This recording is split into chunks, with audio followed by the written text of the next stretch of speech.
Little Big Planet tickled the creative lobe deep in our brains and left us itching for more. Finally, Little Big Planet 2 is here to scratch that itch and blow our little minds. Media Molecule has taken the lessons learned from the original groundbreaking game and combined them with big ideas from the community to make Little Big Planet 2 a powerful creative tool that would make any artist giddy with anticipation. But you gotta wonder, when your players have gone above and beyond the call of creativity, where do you take them next? Obviously, we've spent a lot of time looking at the user-created levels and content from Little Big Planet 1. We're constantly, inspired ourselves and amazed at what people have done. I mean, the thing about the community has been that they are incredibly quick to push the boundaries. I mean, that's the bottom line. Our stated aim from the beginning of LBP was learn from the community, and when we were first writing it, we'd have these moments of doubt where we were like, can people actually create amazing levels with this? We had to explain it to ourselves, to the press. This time around, we know what the community can do. It was astounding, so now we can really build on that. Typically, when players find a bug in a game, they use it for an unfair advantage against other players. In this case, it seemed to help the community flex artistic muscles.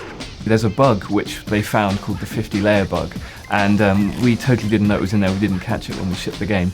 But people have been using it to create levels that just have visual impact, and they rebuild backgrounds that officially they weren't allowed to do, but they've just done it anyways. The last level design guy that we hired was from the community. So he was doing things that we just couldn't work out how he was doing it. I think he was originally a builder, a construction worker in the UK, and now he's a game designer at Media Molecule. While the tools Media Molecule gave users were very powerful in the original game, the players decided to take the idea of play, create, and share to a whole new level. Literally.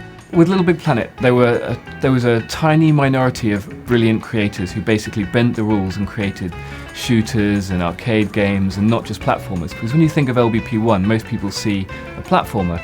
Now, Sackboy is still going to be in the new game, but the cool part is that we wanted to bring that idea of building not just platformers to everyone, not just the hardcore of the creators, but with LBP2, you'll have all that flexibility made easy for everyone. And the upside for the really powerful, hardcore creators is that they then get an extra boost up into even more crazy territory, which I can't predict, but I hope it'll be amazing. With Little Big Planet 1, you could describe that as an editor for platform games. With Little Big Planet 2, we actually want to make it a platform for games.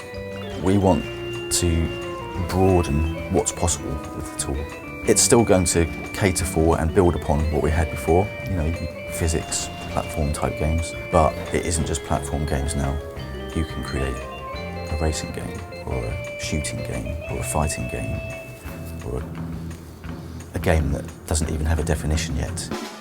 Media Molecule learned very well that by giving the community tools, they would build amazing things. Not only will you have large-scale game development tools, Sackboy will be getting a few tools of his own.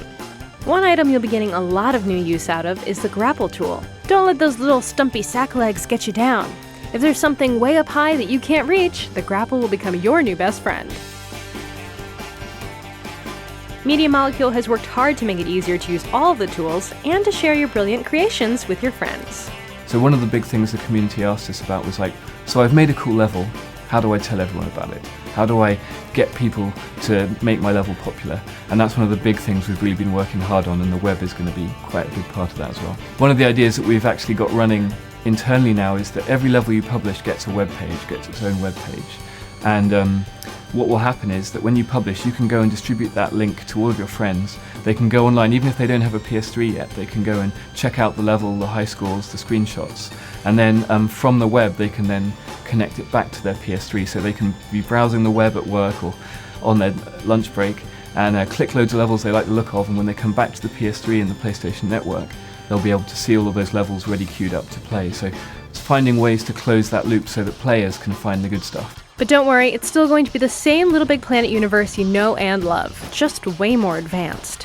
From the graphics angle, I've been redoing the lighting so that even existing levels that you've already created, if you resaw them in LBP2, you'll have that level of flexibility and lushness that mean that if you want to do a really dark level or something that's very personal to you, that visual style will be possible much more so than in the first game. With the DLC, Obviously a big part of that was the costumes. And the interesting thing about that is that with LittleBigPlanet 2, all of these costumes that you may have bought, you're going to suddenly find that they've got another use that they didn't have in LittleBigPlanet 1.